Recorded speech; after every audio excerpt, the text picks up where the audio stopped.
Hey guys, welcome back to my channel.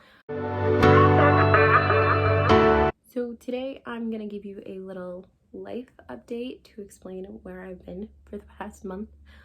I know I put up my October TBR and then I haven't put up anything since. And then I want to get into my November TBR. I had a lot of plans for October. I wanted to put out some themed reading vlogs. I wanted to do some daily vlogging, even though my life isn't really great for daily vlogging. I go to work, I come home, and I read for a few hours before I pass out. I'm so tired.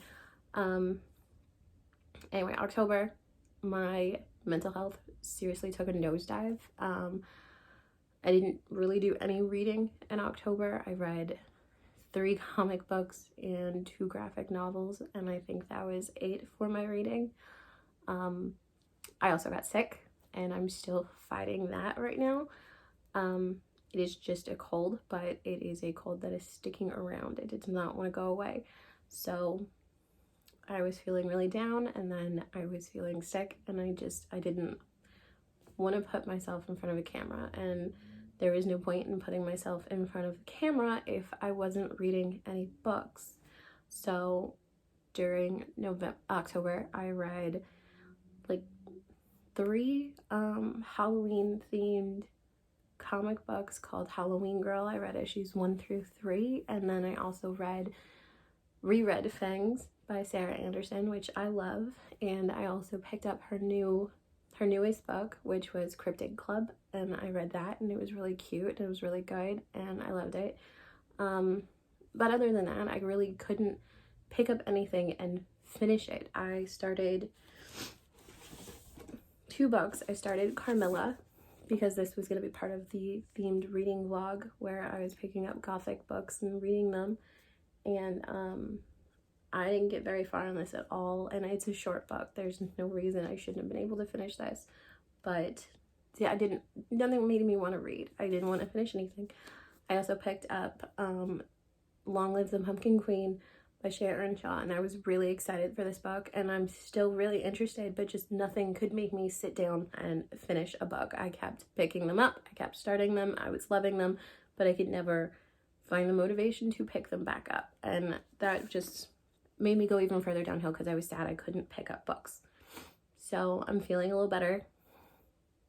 I'm hoping this cough, cold, congestion, whatever it is, goes away soon, but I am ready to hopefully dive into November and get back into reading. I've got my November TBR. I've got some books that I hope will keep me engaged, some that I've been looking forward to, some that I have just been newly introduced to, a new favorite author, and a sequel to a book I read last year that I loved.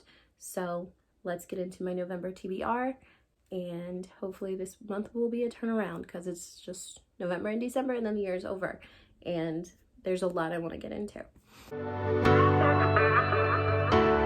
So the first book I have on my November TBR is from an author that is a new favorite. I read 2 of her books earlier this year and could not put them down. I loved them. I believe they were both either 4 or 5 stars. So I wanted to read more of her backlist. This is one of her backlists. This is The Haunting of Maddie Clare by Simone St. James. Simone St. James, I love her. She's amazing. She is more of the horror mystery genre. But all of her books that I read have a supernatural twist, and I love that. So this is The Haunting of Maddie Clare. It is about a barn that is being haunted by Maddie Clare, and a ghost hunter is called to, convince her to move on, but he just wants to study her. And he is told that the only concession is that he must have a woman because Maddie will only interact with women. She hates men.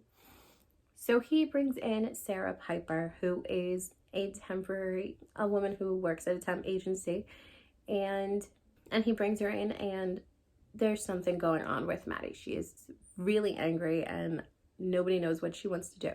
So this follows Sarah as she delves into Maddie's history and everything with Alastair and his assistant Matthew. What I also love about Simone St. James is that all of her books that I've read have a hint of romance. And you know I love romance. So these just kind of cover all the bases for me because there's always a hint of romance and there's supernatural, thriller, mystery vibes. So love this. I already started it and I'm like on 108. So hoping I can finish that. I also have another one of Simone St. James's books on my TBR for this month, and that is The Sundown Motel. This is like her other books where it's following a dual timeline. You are following a later timeline, which in this book is in New York of 1982 and involves Viv Delaney, who wants to move to New York. And in order to pay for that, she gets a job at the Sundown Motel. But not everything is great at the Sundown Motel. There's some creepy stuff going on and something haunting and scary. And then you move to the earlier timeline, which is 2017, also New York. And there's Carly Kirk, who has never been able to let go of the story of her aunt who disappeared and was found murdered down on the side of the interstate or something. And her aunt was Viv Delaney. So I started reading this earlier and picked it up and I read the first chapter and loved it. So cannot wait to finish this one. And then if these two are good, then Simone St. James is definitely a new favorite author. So then we have one that I have been interested in for a while. I've just never picked it up. I did buy it, but never got around to it. This is Rebel Rose by Emma Thorold. And this is the first book in the Queen's Council. And this kind of follows Belle after her happily ever after. So now she's the queen, she has married the prince, and she's headed to Paris. And she has to, now there's a war in Paris, and she discovers this magic mirror, which shows her a piece of her future, I guess. And she has to figure out what she wants to do. She has to come to earn her crown and kind of be the queen that fights for her country. So very interested. I'm always interested in the books that kind of show the happily ever afters, and I love the Disney princess movies, and then the only one we get an after story for is Cinderella. So very much looking forward to pick this up. This next one I heard about from Meg with Books. She picked this up in I believe a vlog she did of a trip to London, and I think she recently read it in I'll put it up here, a video where her cats picked her TBR. It was Halloween themed. They wore pumpkins. It was cute, but I can't remember what she gave it, but the synopsis of it sounded really good and I knew I wanted to pick it up. This is The Three Dahlias by Katie Watson. This sounds like it's going to be really good. The tagline says it wouldn't be a country house weekend without a little murder. So this follows three women, and the thing that these three women each have in common is that they've each played or will play in the role of Dahlia Lively, who is the creation of Lettice Davenport, an author who wrote the Lady Detective series starring Dahlia Lively, and each of them have played an incarnation of her. I believe the oldest, who is Rosalind King, played her from the original movies, and then TV Dahlia was played by Carol Hooper, who played her for 13 seasons, and then the newest incarnation of Dahlia Lively will be ex-child star Posey Starling. So Posey's kind of had that child star life where she kind of lost her way and didn't have great publicity for a long time, so now she's trying to come back from that and get back into the business. And her first role is as Delilah Lively. So they're all going to the Davenport estate to attend like a fan event, and somebody dies. So there's a mystery afoot.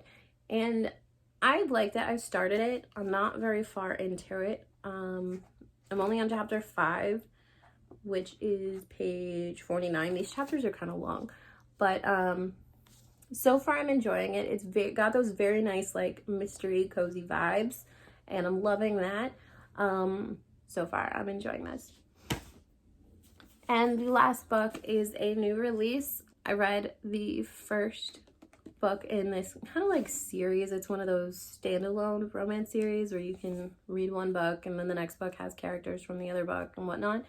But this is The Kiss Curse by Erin Sterling. This is the same author who wrote The Ex-Hex, and I loved The Ex-Hex. It was like one of those paranormal romance movies set in a book, and I loved that. So I cannot wait to get to this one. This follows the cousin, I believe, of the main character of The Ex-Hex. This follows Gwen, who was the main character's cousin, and then follows the brother of the male protagonist in that book. So this follows Gwen and Llewellyn Wells Penhallow.